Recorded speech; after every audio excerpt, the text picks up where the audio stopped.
नमस्कार, आप देख रहे हैं आर्यावर्त टाइम्स। मैं हूं निहारिका सिंह। बिहार के मुख्यमंत्री नीतीश कुमार ने अपनी बहुप्रतीक्षित समृद्धि यात्रा की शुरुआत कर दी है। इस यात्रा के दौरान उन्होंने विपक्ष, खासकर लालू प्रसाद यादव की पार्टी राष्ट्रीय जनता दल पर जमकर हमला बोला। मुख्यमंत्री ने अपनी यात्रा की शुरुआत बिहार के सुपौल जिले से की। यहाँ आयोजित एक बड़ी जनसभा को संबोधित करते हुए उन्होंने राज्य में हुए विकास कार्यों का जिक्र किया और विपक्ष पर तीखा हमला बोला। हालांकि इस दौरान उन्होंने एक अहम मुद्दे पर चुप्पी साधे रखी। दरअसल पिछले कुछ दिनों से यह चर्चा तेज है कि नीतीश कुमार राज्यसभा जा सकते हैं या मुख्यमंत्री पद छोड़ सकते हैं, लेकिन सुपौल की जनसभा में उन्होंने अटकलों पर कोई टिप्पणी नहीं की। अपने भाषण में मुख्यमंत्री नीतीश कुमार ने राष्ट्रीय जनता दल पर सीधे हमला बोलते हुए कहा कि 2005 से पहले बिहार की स्थिति बिल्कुल अलग थी और उस समय विकास के नाम पर कुछ खास काम नहीं हुआ था। उन्होंने कहा कि नवंबर 2005 में जब उनकी सरकार बनी तभी से बिहार में विकास की प्रक्रिया शुरू हुई। मुख्यमंत्री ने कहा कि पहले राज्य में कानून व्यवस्था की स्थिति बहुत खराब थी, लेकिन अब बिहार में कानून का राज है, लोग सुरक्षित महसूस करते हैं। नीतीश कुमार ने कहा कि पहले स्वास्थ्य सेवाओं की स्थिति भी काफी खराब थी। कई अस्पतालों में डॉक्टरों की भारी कमी थी और सुविधाएं भी बहुत कम थी, लेकिन उनकी सरकार ने इन समस्याओं को दूर करने के लिए कई बड़े कदम उठाए।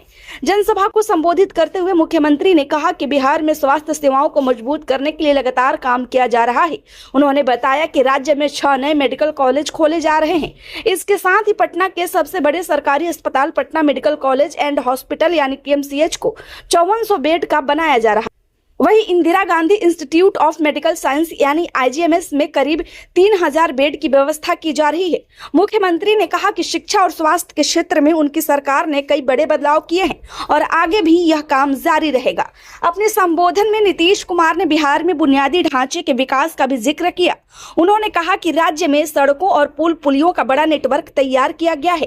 पहले जहां लोगों को एक जगह से दूसरी जगह जाने में काफी समय लगता था, वहीं अब राज्य के किसी भी कोने से लोग लगभग 4 घंटे में पटना पहुंच सकते हैं।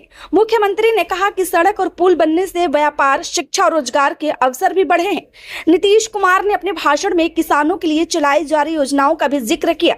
उन्होंने कहा कि कृषि रोड मैप के तहत राज्य में किसानों की आय बढ़ाने के लिए कई योजनाएं चलाई जा रही हैं।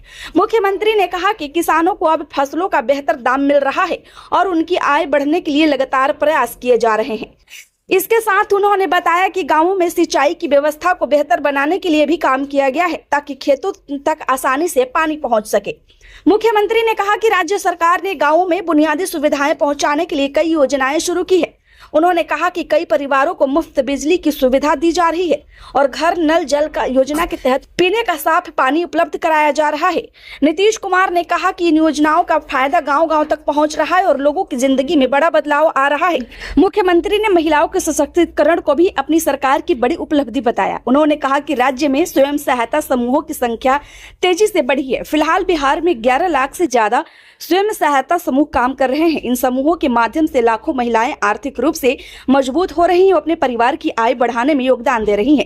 नीतीश कुमार ने कहा कि जीविका दीदियों की संख्या करोड़ों में पहुंच चुकी है और ये महिलाएं ग्रामीण अर्थव्यवस्था को मजबूत बनाने में अहम भूमिका निभा रही है। मुख्यमंत्री ने अपने संबोधन में रोजगार के मुद्दे पर भी बड़ा दावा किया। उन्होंने कहा कि आने वाले 5 वर्षों में राज्य में 1 करोड़ लोगों को नौकरी और रोजगार के अवसर देने का लक्ष्य रखा गया है। उन्होंने कहा कि सरकार हर वर्ग और समुदाय के लोगों के लिए काम कर रही है और विकास का लाभ सभी तक पहुंचाने की कोशिश कर रही है।